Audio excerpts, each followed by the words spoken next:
Hello, you wonderful people, and welcome to another episode of Super-Fanta-Fi. This being a show where I talk about TV shows of the supernatural, fantasy, and or science fictional genre. For today's episode, I'm going to talk about Season 1, Episode 13 of Quantum Leap. A great episode, a lot of really interesting things went down in this episode, so let's break it down. So Ben jumps into, the new leap involves him kind of leaping into a Indian family, and he's the oldest, he's in the body of the oldest daughter of an Indian family that runs a restaurant. There's the mom, Sonali, and then there's the other daughter, Manisha, which is also kind of like because my sister's name is close. My eldest sister's name is close to that, so it just kind of threw me for a loop, seeing that and hearing that, just kind of, but regardless, obviously Ben's kind of enjoying it and just kind of jumping into this. I think it's such a nice thing when you're able to kind of jump into a culture. Like, obviously I've heard, gotten the experience from people, from an Indian family, like,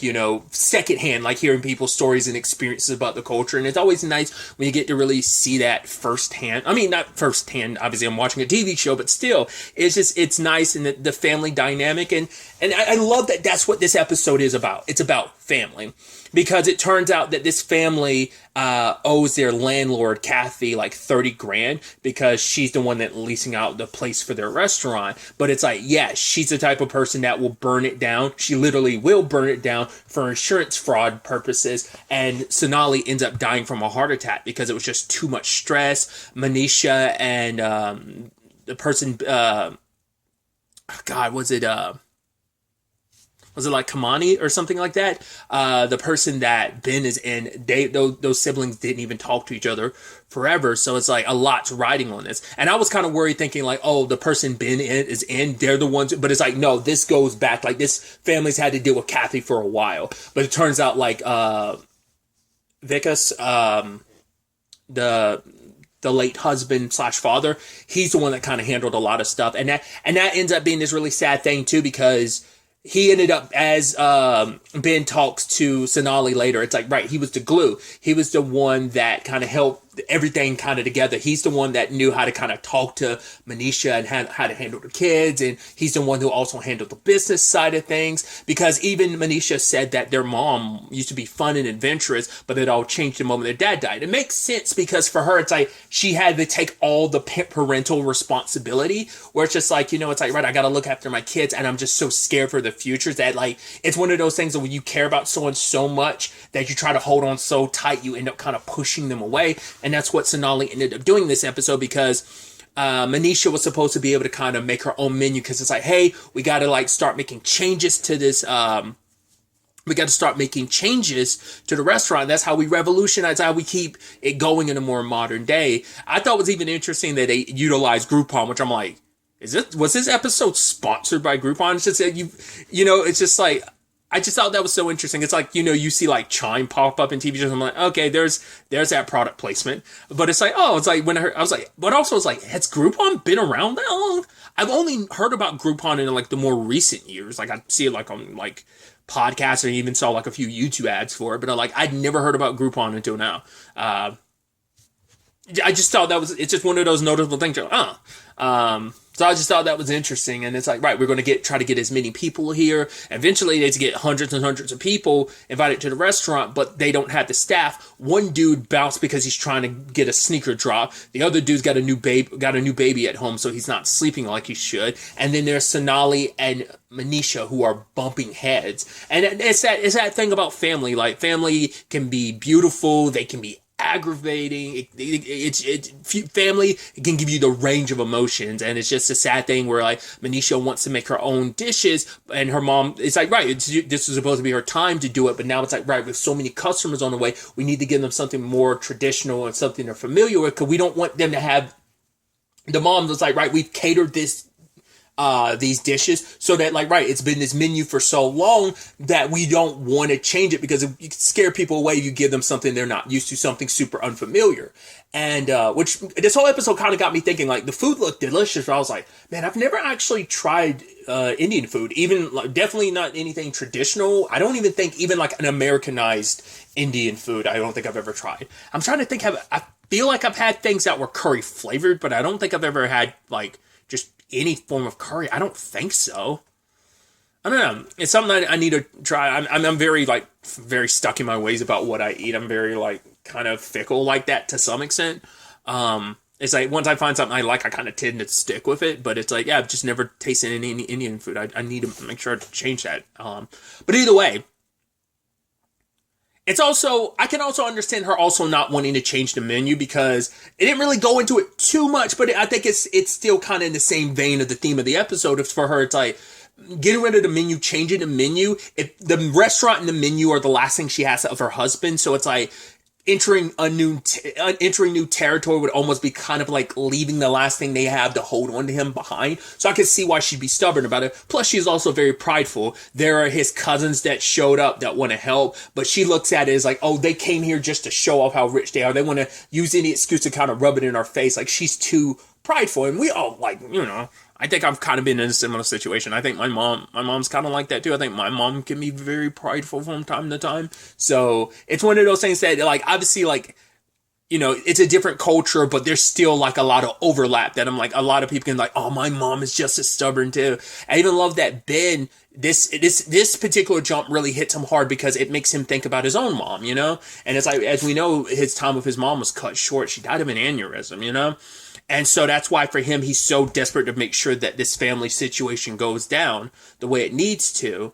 Especially like he panicked, like he like had a, like he shut down when he saw, Sonali like pass out from like a cut on her hand, and Ben was like, oh my God, like it's just like when my mom was like, no, it's an aneurysm. There's nothing you could do about it, but this, you got to clean the wound and everything.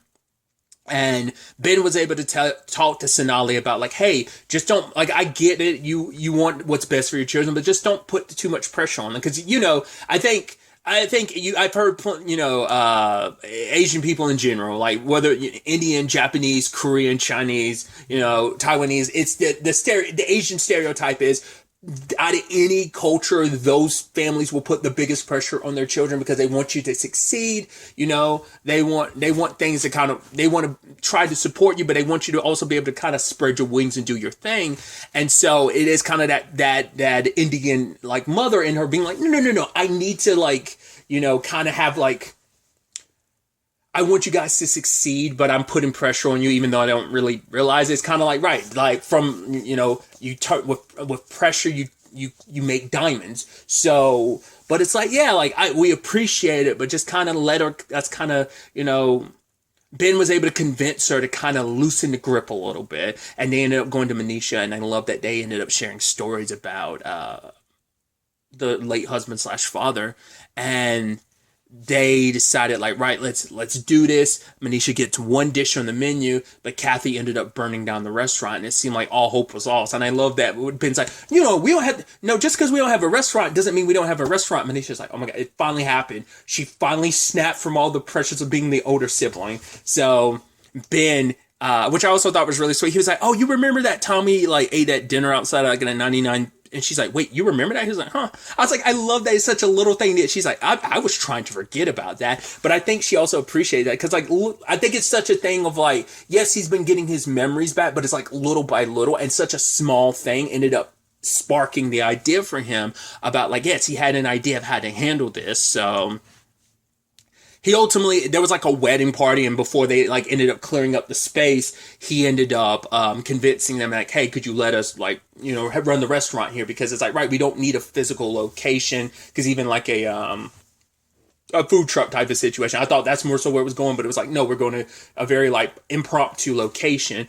And luckily, putting her pride aside, Sonali ended up bringing like the cousins that she was kind of had beef with, but the rest of the family too. So like the entire family and crew kind of came together in this moment, and they were able to make this happen. And Manisha is the one that kind of took charge in this regard. So, and it all worked out. Obviously, Kevin couldn't come. Ironically enough, he ended up getting food poisoning, but ultimately the family's like, oh, you know, it's like, oh, no matter how much money it takes, like, you know, it can't be that much money. It's like, oh, it's 30,000.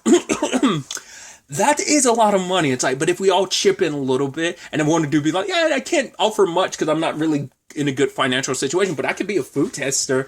So it's like, yeah, like everyone coming together. Like I said, it's just this beautiful, beautiful message of family, you know. Once again, can be stubborn. You want to strangle them sometimes, but family can be such a powerful and beautiful thing. And like this family, was able to repair itself, and Ben played a part in that.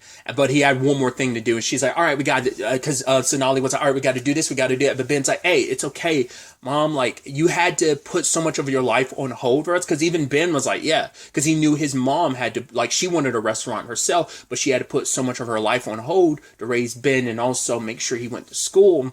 And pay for his school, that, he wants to give this to Sonali of like, right, Manisha's got this, like, because she's like, because Ben was like, right, you can go back to barking me around and giving me orders tomorrow. And it's like, she's like, no, I'm going to trust you kids, and I'm going to go. And I probably should invite the cousins too. Their kids are grown and married with, which says like, okay, Mom, okay. It was really sweet. And Ben just having that moment with Sonali being like, I love you, Mom, because it made him think about his mom. Because saying to her is all the stuff he wanted to say to his own mom, but he was like, obviously he was young at the time, he was frustrated, he was angry, and he didn't know what to say. It's that horrible situation of just like, hindsight is always 20/20. You always find the right words to say, sadly, after the fact, And I'm sure Ben's had years to think about all the things he wished he could have said, he could have done when it came to his mom. But in this case, for him, he finally is able to kind of let go of that anger. More so, anger at the world, but also just anger at himself. What's even interesting, because Addison has talked about the fact is that Ben, having lost his memories to get them back, has become a lot more open, because he ended up sharing like the whole thing about like, oh yeah, my mom wanted to own a restaurant. She was like, wow, you never told me that, because it is the thing of he was holding on to so much anger and pain about all that, and made it so much harder to talk about, which I think is an interesting parallel with everything with Ian this episode, which we'll get to soon enough. But I think now that he's finally able to kind of let go of that anger, is able to kind of finally move forward. He's, and I thought that was beautiful. And then just that being the final line to Sonali being like, I love you, Mom. And then jumping, I thought that was beautiful. Like I said, just a beautiful, like kind of, there's some bumps in the road, but it's still just in general like a feel-good story, And once again, I love the very like episodical nature of this show, and just like the episodical adventures you can kind of have and tell these like very like almost short film stories to some extent, So that happens. The ship, Ben ended up on a ship, and I was like looking at the uniforms. I'm like, this ain't going to be a World War II thing. I'm like, this ain't Pearl Harbor, is it? Which I'm like, if so, I'm like, that's going to be interesting. Yes, Ben's Korean, but I'm still wondering, like, especially everything that was going on in the States at that time and stuff, it's got to make you feel a certain way. Didn't that actually come up in the show, or am I thinking about a different show where like that conversation? No, there was something else I was watching recently, I think, where that conversation came up about, the camps and stuff. Maybe it was Hunters. Maybe that's what it was recently. Maybe it was that. Maybe it was something else. But once again, I'm just assuming that might be a World War II situation. I don't even know if that's Pearl Harbor or not. But I'm curious if that's what that's going to be. Maybe, maybe not. We'll ultimately have to wait to see. I mean, if it is that, I'm so curious to see how Ben feels about that. Once again, might not be Japanese, but you're still Asian American, and once again, what was going on in the U.S. at the time, and considering you're up against it, it's got to make you. It's going to be complicated regardless. It's also complicated too, considering like, well, you're also Korean, and Korea and Japan have their history. So I didn't even think about that till just now. Like I said, we'll see how that plays out. But the other side of the episode is picking up with a reveal from the last episode, where the person who jump-started this mission for Ben, who told him to jump using the quantum leap machine, was Ian. And like I thought, I was like, oh, it looks like an older Ian. And even Ian came to that assumption too, because it's like, right, I haven't done any leaping recently, but it's like, this looks older. So this me at some point in the future is going to make this decision. But then like Ian like started spiraling, because Ian started blaming himself, being like, wait. So does that mean I'm the reason why my best friend is lost in time? is that the reason why, all of our lives have gotten turned upside down? It's on me. It's like, I don't know why I did it, but it's like, and then later on, Ian's like looking through every file and possibility with Ziggy of like, what could be the reason? And Magic had to be like, yo, slow down. You're spiraling a little bit, but it's like, this is all on me. So Magic wants Ian to take time away, Because it's like, right, we don't believe you had any ill intention on why you did it. Like, let's figure it out, but you need to take a step back. And, it's not going to a place to calm yourself down. Sometimes it's going to a person. So Ian goes and visits their ex. And I was immediately like, why do I recognize that actress? I was like, who plays Rachel? I was like, you look so familiar. I'm glad I didn't look it up. I should have looked it up for the actress's name. But she was in the final season of The Sinner. Oh my! I'm blanking on her character's name, but it took me a while because I'm like, why do I recognize that actress? And it finally clicked in. I feel proud of myself when I'm like, hey, I recognize you from something, but I can't remember what it was. Oh, I remember what it was. I always feel happy about that. But that's interesting. Finding out Ian being like, she was like, oh yeah, we haven't talked in like 5 years. Because when she was like ex-partners, I was like, oh, you mean platonically like ex-partners? Or do you mean like romantically? It's like, oh no, romantically you were ex-partners. I'm like, interesting. It's like, wow, like ghosting your ex for like a couple years. I get that. I've been in that situation. Some of my ex situations have been a mutual ghosting of like, we just don't talk with each other. One in particular, I did ghost when we tried the friendship thing. I just didn't give myself time to recover. That's a whole conversation in itself. I think I've talked about it before, but it's not worth getting into. Let's not get into my emotional issues and relationship issues. Let's focus on Ian's. But yeah, like Ian's biggest issue is that they don't talk about things. They keep stuff bottled up, which, circling back to me a little bit, because this is all about me, it's like, yeah, I kind of have a similar issue.